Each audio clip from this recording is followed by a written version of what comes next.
नमस्कार बच्चों, इस वीडियो लेक्चर में हम लोग डिस्कस करेंगे क्लास 10th के बहुत इंपॉर्टेंट क्वेश्चंस। और जो मोस्ट इंपॉर्टेंट क्वेश्चंस हैं चैप्टर है मेटल्स एंड नॉन मेटल्स के। तो देखिए, जो बोर्ड आने वाला है तो उससे रिलेटेड हम लोग एक सीरीज चला रहे हैं जिसमें हम लोग अब सिर्फ इंपॉर्टेंट क्वेश्चंस को ही डिस्कस करने वाले हैं। तो चलिए फर्स्ट क्वेश्चन देखते हैं। फर्स्ट क्वेश्चन में कहा गया है, name a non metal which is lustrous and metal which is non lustrous. तो आपको बताना है कौन सा ऐसा नॉन मेटल होता है जो लस्ट्रस होता है और कौन सा ऐसा मेटल है जो नॉन लस्ट्रस है। तो देखिए, जो मेटल लस्ट्रस होता है जिसमें शाइन होता है वो आयोडीन होता है।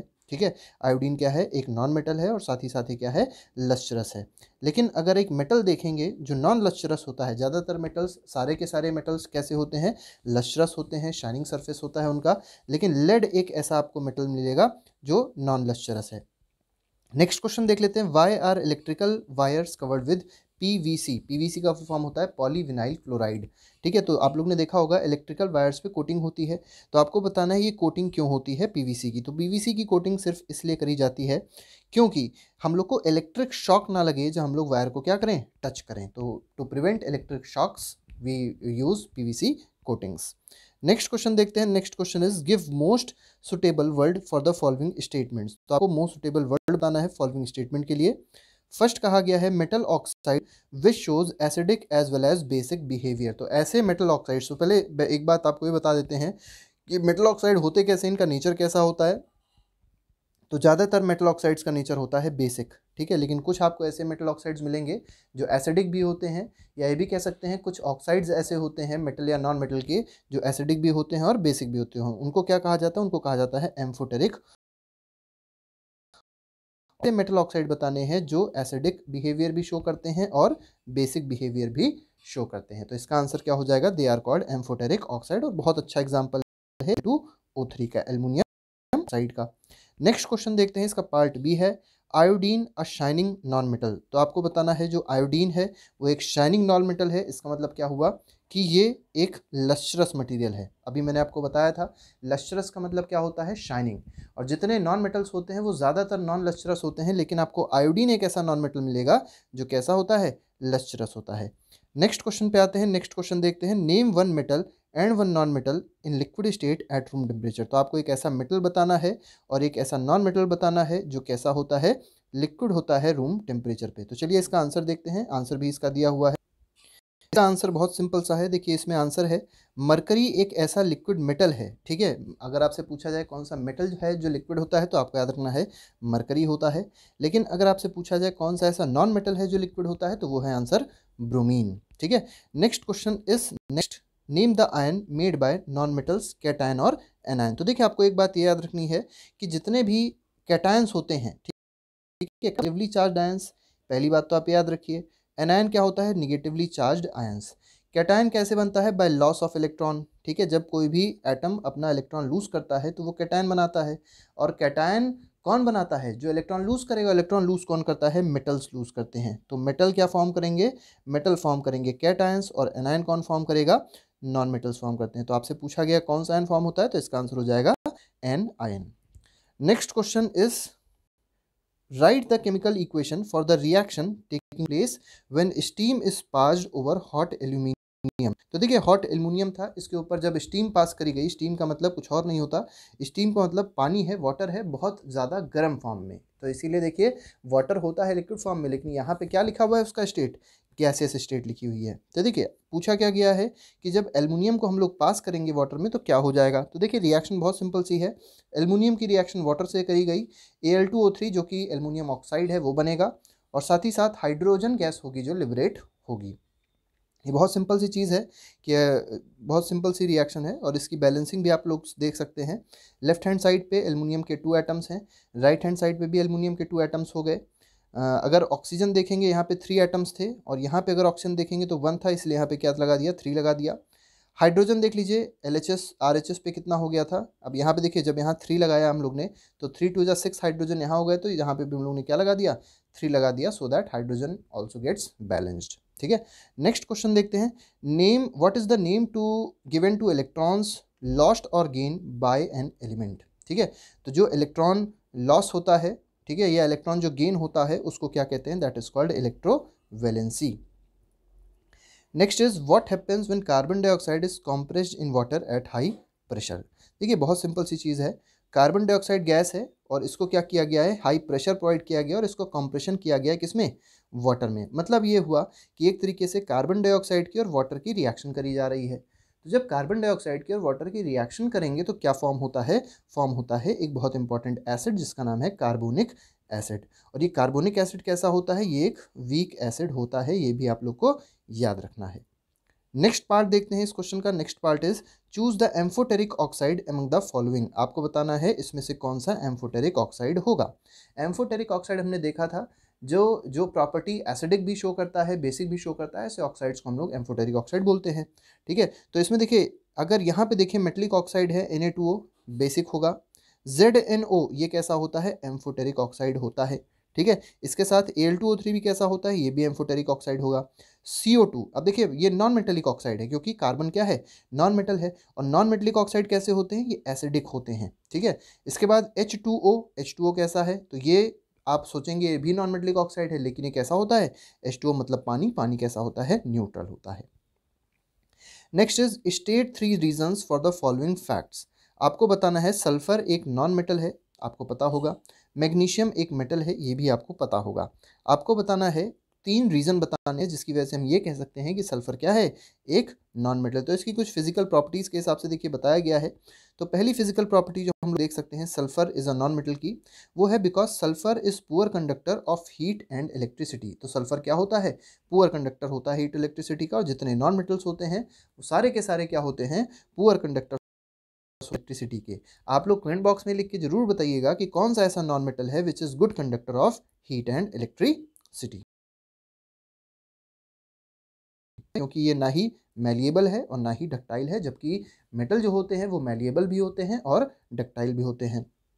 साथ ही साथ ये एक बहुत इंपॉर्टेंट प्रॉपर्टी आपको याद रखनी है कि जो भी नॉन मेटल होता है, जैसे सल्फर है नॉन मेटल है, जब ये ऑक्सीजन के साथ रिएक्ट करेगा तो सल्फर डाइऑक्साइड फॉर्म करेगा, और सल्फर डाइऑक्साइड गैस कैसी होती है, ये एसिडिक ऑक्साइड है, मतलब सल्फर डाइऑक्साइड एक एसिडिक ऑक्साइड इसका नेचर होता है। ठीक है, क्यों एसिडिक है, अगर आपसे पूछा जाए कि सल्फर डाइऑक्साइड को एसिडिक ऑक्साइड क्यों बोलेंगे, क्योंकि जब ये वाटर से रिएक्ट करती है तो क्या फॉर्म करती है, H2SO3 that is sulphurous acid form करती है।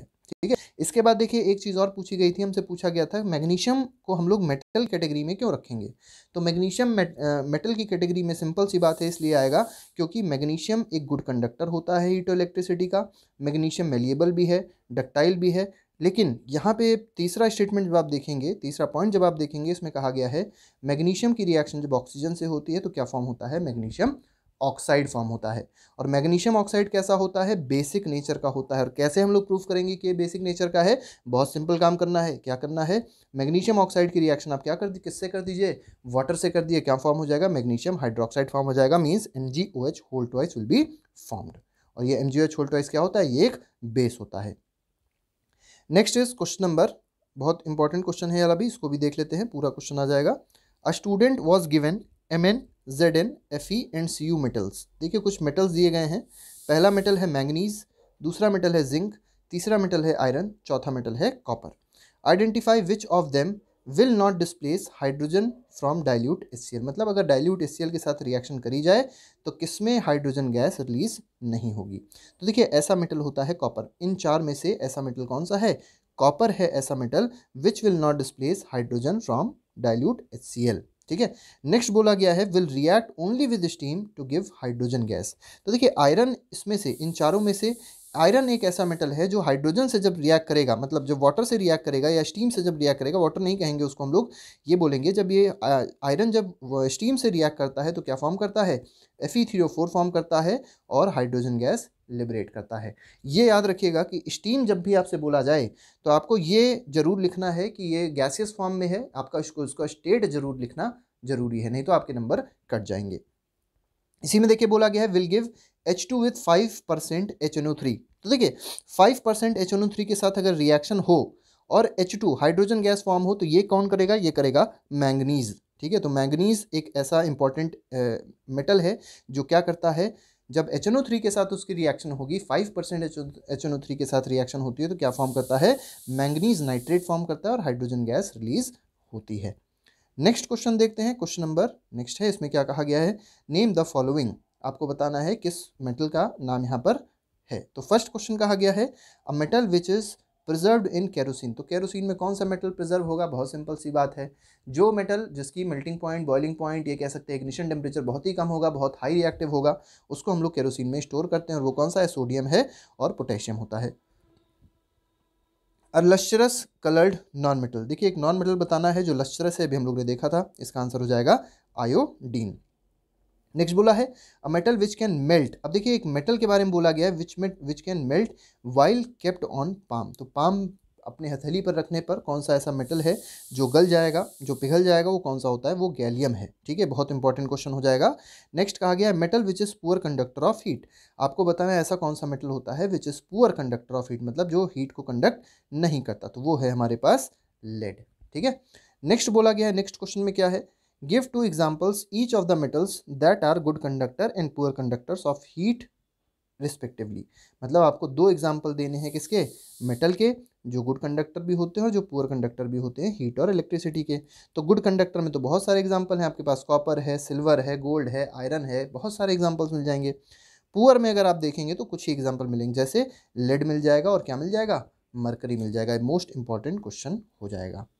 नेक्स्ट क्वेश्चन देखते हैं। Next question is what are amphoteric oxides. ठीक है, choose the following amphoteric oxides among the following. तो देखिए अभी हम लोग ने वाला क्वेश्चन देखा था, कई बार वाला क्वेश्चन रिपीट हुआ है, सिर्फ इसलिए रिपीट हुआ है क्योंकि ये बहुत इंपॉर्टेंट कंसेप्ट होता है। एम्फोटेरिक ऑक्साइड ऐसे ऑक्साइड्स होते हैं जिनके पास both acidic as well as basic property होती है, मतलब जो एसिडिक भी होंगे, जिनका नेचर एसिडिक भी होगा और बेसिक भी होगा, उनको एम्फोटेरिक ऑक्साइड बोलते हैं। एग्जाम्पल देख लीजिए क्या दिया गया है। Al2O3 मीन्स एल्युमिनियम ऑक्साइड दिया गया है, ZnO मीन्स जिंक ऑक्साइड दिया गया है। Why is that non metal do not displace hydrogen from dilute acids. तो देखिए नॉन मेटल जो हैं वो हाइड्रोजन डिस्प्लेस क्यों नहीं करेंगे नॉन एसिड से, ये आपको बताना है। तो इसका बहुत सिंपल सा एग्जाम्पल है, it is because non metals do not supply electrons to change H+ ion into hydrogen gas. ठीक है, ये इसका आंसर हो जाएगा। ठीक, नेक्स्ट क्वेश्चन देखते हैं। क्वेश्चन नंबर नेक्स्ट है a metal x acquires a green coating. देखिए बहुत मोस्ट इंपॉर्टेंट क्वेश्चन कह सकते हैं, को बहुत इंपॉर्टेंट है, बहुत ध्यान से इसको पढ़िएगा। A metal x acquires a green colour coating. देखिए कोई मेटल था एक्स और उसके ऊपर कैसी कोटिंग आ गई? ग्रीन कलर की कोटिंग आ गई। ठीक है, कब? जब उसको एक्सपोज किया गया किस पे? एयर पे। आपको बताना है आइडेंटिफाई द मेटल एक्स, आपको बताना है कौन से मेटल की यहाँ पर बात हो रही है और कौन सा प्रोसेस है जो यहाँ पर रिस्पॉन्सिबल होगा इस चेंज के लिए। तो जो मेटल की बात हो रही है वो कौन सा मेटल है? वो है कॉपर। और जो यहाँ पर प्रोसेस की बात हो रही है वो कौन सा प्रोसेस है? वो है कोरोजन। ये CBSE 2012 का क्वेश्चन है। इसके बाद देखिए क्या कहा गया है, name and right the formula of green coating formed on that metal. बच्चे इसमें अक्सर कंफ्यूज आते हैं, बच्चे सोचते हैं इसका आंसर है कॉपर ऑक्साइड। इसका आंसर कॉपर ऑक्साइड नहीं होगा क्योंकि कॉपर ऑक्साइड का कलर ब्लैक होता है। अगर मान लीजिए आपसे ब्लैक कलर की कोटिंग पूछी आती तब आंसर कॉपर ऑक्साइड होता, लेकिन ग्रीन कलर की कोटिंग पूछी गई है। ग्रीन कलर की कोटिंग किसकी होती है? CuCO3.CuOH होल ट्वाइस, मतलब कॉपर कार्बोनेट भी है और कॉपर हाइड्रोक्साइड भी है। तो ये हमारे पास कोटिंग होगी कैसी? ग्रीन कलर की। नेक्स्ट देख लेते हैं, list two important methods to prevent this process. तो इस तो कौन सी मेथड है? बहुत सिंपल सी बात है। ठीक है, तो it should B coated with tin. तो जो कॉपर था उसको हम लोग किस किस से कोट कर सकते हैं? टिन से कोटिंग उसकी कर सकते हैं। टिन का सिंबल होता है Sn। ठीक है, और सेकंड क्या इसकी मतलब तरीका हो सकता है, it should be mixed with other metals to form alloys. तो दूसरे मेटल के साथ इसकी मिक्सिंग कर सकते हैं जिससे एलॉय का फॉर्मेशन हो जाए। ठीक है, नेक्स्ट क्वेश्चन देख लेते हैं। इलेक्ट्रॉन डॉट स्ट्रक्चर है, पोटेशियम और क्लोरीन का इलेक्ट्रॉन डॉट स्ट्रक्चर आपको बनाना है। तो पोटेशियम एक देखेंगे मेटल होता है, क्लोरीन क्या होता है? नॉन मेटल होता है। पोटेशियम का अगर आप एटॉमिक नंबर देखेंगे तो ये होता है 19। तो सबसे पहले आपको क्या करना होता है? सबसे पहले आपको करना ये है कि इसका इलेक्ट्रॉनिक कन्फिग्रेशन कर लेना है। इलेक्ट्रॉनिक कन्फिग्रेशन करेंगे तो 19 का 2881 हो जाएगा। क्लोरीन का करेंगे तो हो जाएगा 2,8,7। इसके आउटर मोशल में कितने इलेक्ट्रॉन होंगे? 1 होंगे। इसके आउटर मोशल में कितने इलेक्ट्रॉन होंगे? 7 होंगे। एक इलेक्ट्रॉन जब इसके आउटर मोस्ट शेल में होगा पोटेशियम के, तो ये क्या कर देगा? उसको लूज कर देगा। तो देखिए इसने एक इलेक्ट्रॉन लूज किया और खुद क्या बन गया? ये कैटायन बन गया, दैट इज K+। Cl क्या करेगा? Cl के पास कितने इलेक्ट्रॉन है? 7 इलेक्ट्रॉन है। तो ये क्या करता है? एक इलेक्ट्रॉन गेन कर लेता है। जब ये इलेक्ट्रॉन एक गेन करता है, ठीक है, क्लोरीन एक इलेक्ट्रॉन जब गेन करेगा तो इसके ऊपर Cl- मतलब एक निगेटिव चार्ज आ जाएगा और ये क्या बन जाएगा? ये एक एनायन बन जाएगा। ये बात आप लोग जरूर याद रखिएगा। ठीक है, इसी में कुछ बातें और देख लेते हैं कि हमसे ये भी कहा गया था फॉर्मेशन ऑफ KCl भी बताना है। ठीक है, यहाँ पे देखिए एक और बात कही गई, show the formation of KCl by transfer of electrons. तो ट्रांसफर ऑफ इलेक्ट्रॉन से KCl का फॉर्मेशन दिखाना है। तो देखिए K के पास क्या था, पोटेशियम के पास क्या था, एक इलेक्ट्रॉन एक्सेस था, ठीक है। Cl के पास क्या है, एक इलेक्ट्रॉन डेफिशिएंट है वो। तो क्या करता है, जो पोटेशियम होता है ये अपना एक इलेक्ट्रॉन क्लोरीन को दे देता है। जब पोटेशियम अपना एक इलेक्ट्रॉन क्लोरीन को देगा तो पोटेशियम खुद कैसा चार्ज हो गया, पॉजिटिव, और क्लोरीन कैसा चार्ज हो गया, निगेटिव हो गया। तो क्या बन गया, ये दोनों फिर मिल जाएंगे और क्या बन जाएगा, KCl बन जाएगा। इस बात को आप लोग जरूर याद रखिएगा कि K+ बनेगा और Cl के पास 7 इलेक्ट्रॉन्स तो पहले से थे, एक क्रॉस भी आ गया, और एक क्रॉस किसका है, पोटेशियम का है, और साथ ही साथ एक निगेटिव चार्ज भी लगाना जरूरी है। और क्या फॉर्म हो जाएगा, KCl का फॉर्मेशन हो जाएगा। आयंस पूछे गए हैं KCl में कौन कौन से होते हैं, तो K+ मतलब पोटेशियम का कैटायन है, और क्लोरीन एनायन है जो यहाँ पर प्रेजेंट होगा, ठीक है। इसी में थोड़ी सी और बात देख लेते हैं, name the ions present in CaS। Calcium sulphide में हमको बताना है आयंस कौन कौन से होंगे। तो कैल्शियम सल्फाइड में जो आयंस होंगे वो Ca2+ आयन होगा, और S के ऊपर क्या चार्ज है, 2- है। तो कैल्शियम कैटायन है और सल्फाइड एनायन है। इसका भी अगर देखना चाहें इलेक्ट्रॉन डॉट स्ट्रक्चर, तो कैल्शियम का इलेक्ट्रॉन डॉट स्ट्रक्चर के लिए 20 इसका एटॉमिक नंबर होता है, तो 2882 हो जाएगा इसका कन्फिग्रेशन। सल्फर का होता है 16, तो 286 हो जाएगा। कैल्शियम का देखिए, कैल्शियम क्या करेगा, 2 इलेक्ट्रॉन्स एक्सेस है, तो ये 2 इलेक्ट्रॉन्स क्या कर देता है, लूज कर देता है। जब ये 2 इलेक्ट्रॉन्स लूज करेगा तो क्या बन जाएगा, Ca2+ बन जाएगा, और यहाँ पर 2E- हो जाएगा। यहाँ पे E- लिखा है लेकिन क्या होना चाहिए, 2E- होना चाहिए, ठीक है। नेक्स्ट इसमें देख लीजिए, S है, S मतलब सल्फर होता है। सल्फर क्या करेगा, सल्फर का आउटर मोस्ट शेल में 6 इलेक्ट्रॉन्स है, तो ये 2 इलेक्ट्रॉन गेन कर लेगा। जब ये 2 इलेक्ट्रॉन गेन करेगा तो देखिए इसने 2 इलेक्ट्रॉन यहाँ पर गेन किए। जब 2 इलेक्ट्रॉन गेन किया तो एक ऐसा चार्ज बन गया S के ऊपर 2- मतलब ये एक एनायन बन गया, ठीक है। फिर इसकी अगर फॉर्मेशन देखेंगे तो फॉर्मेशन बहुत सिंपल सी है, एक कैल्शियम का कैटायन ले लीजिए, और मतलब एक कैल्शियम ले लीजिए और एक सल्फर ले लीजिए, ठीक। कैल्शियम के पास 2 इलेक्ट्रॉन्स एक्सेस थे, सल्फर के पास 2 इलेक्ट्रॉन्स की कमी थी, ट्रांसफर कर दिया कैल्शियम ने, कैल्शियम हो गया Ca2+ के फॉर्म में और सल्फर हो गया S2- के फॉर्म में, और क्या फॉर्म हो गया, CaS मतलब कैल्शियम सल्फाइड का फॉर्मेशन हो गया। नेक्स्ट देखते हैं नेक्स्ट क्वेश्चन में क्या कहा गया है, और ये हमारा आज का आखिरी सवाल है। इसमें कहा गया है explain the formation of ionic compound CaO। बहुत सिंपल है, देखिए अभी हम लोग ने 2 आयनिक कंपाउंड्स डिस्कस किए हैं, एक और डिस्कस कर लेते हैं, दैट इज कैल्शियम ऑक्साइड। देखिए क्या होता है, कैल्शियम को सबसे पहले आपको देखना है कि कैल्शियम का एटॉमिक नंबर क्या होता है, तो ये होता है 20, तो आपने इसका लिख दिया 2882, ठीक है। तो फिर क्या करेंगे आप इसको, अब क्योंकि इसके आउटर मोस्ट शेल में 2 इलेक्ट्रॉन्स है, मतलब 2 इलेक्ट्रॉन क्या है इसमें, एक्सेस हैं। 2 इलेक्ट्रॉन एक्सेस होते हैं तो ये क्या करता है, 2 इलेक्ट्रॉन को लूज करता है। जब ये 2 इलेक्ट्रॉन को लूज करेगा तो ये क्या बना देगा, Ca2+ + 2E-, ठीक है। मतलब ये 2 इलेक्ट्रॉन को देखिए इसने लूज कर दिया और खुद इस पे कौन सा चार्ज आ गया, पॉजिटिव चार्ज आ गया, ठीक। ऑक्सीजन के पास कितने, मतलब इसका एटॉमिक नंबर देखेंगे तो क्या होता है, 8 होता है, तो कन्फिग्रेशन क्या हो जाएगा, 2,6 हो जाएगा। तो ये 2 इलेक्ट्रॉन क्या करता है, गेन करता है। जब ये 2 इलेक्ट्रॉन गेन कर लेगा तो इसके ऊपर चार्ज कौन सा आ जाएगा, O2- मतलब 2 निगेटिव का चार्ज आ जाएगा। ये क्या बन जाएगा, 2,8 हो जाएगा, ठीक है। अब क्या देखना है आपको, जब कैल्शियम और ऑक्सीजन कंबाइन करेंगे, मतलब ये वाला कैटायन और ये वाला एनायन जब कंबाइन करेंगे तो कुछ इस तरीके से कॉम्बिनेशन होगा। कंबाइन करने के बाद जो फॉर्मेशन होगा कंपाउंड का वो क्या बन जाएगा हमारे पास, CaO बन जाएगा, ठीक है। Name the constituent metals of bronze. तो आपको बताना है ब्रॉन्ज में कौन कौन से मेटल्स होते हैं, ये आज का हमारा आखिरी क्वेश्चन होगा। ब्रॉन्ज में हमारे पास मेनली 2 मेटल आपको मिलेंगे, एक मिलेगा कॉपर और दूसरा मिल जाएगा टिन, ठीक है। तो कॉपर और टिन ये इसका एलॉय होता है। इसी तरह से एक और होता है जिसका आप लोग आंसर बताइएगा कमेंट बॉक्स में लिख के, ब्रास। ब्रास के आपको कॉन्स्टिट्यूएंट मेटल्स बताने हैं कि कौन कौन से होते हैं। तो आज के लिए फिलहाल हम लोग इतना ही रखते हैं। अगले लेक्चर पर एक और नए MCQ, एक और नए कुछ क्वेश्चन आंसर सेशन के साथ फिर से मुलाकात होगी। Till then thank you very much, good bye, Jai Hind.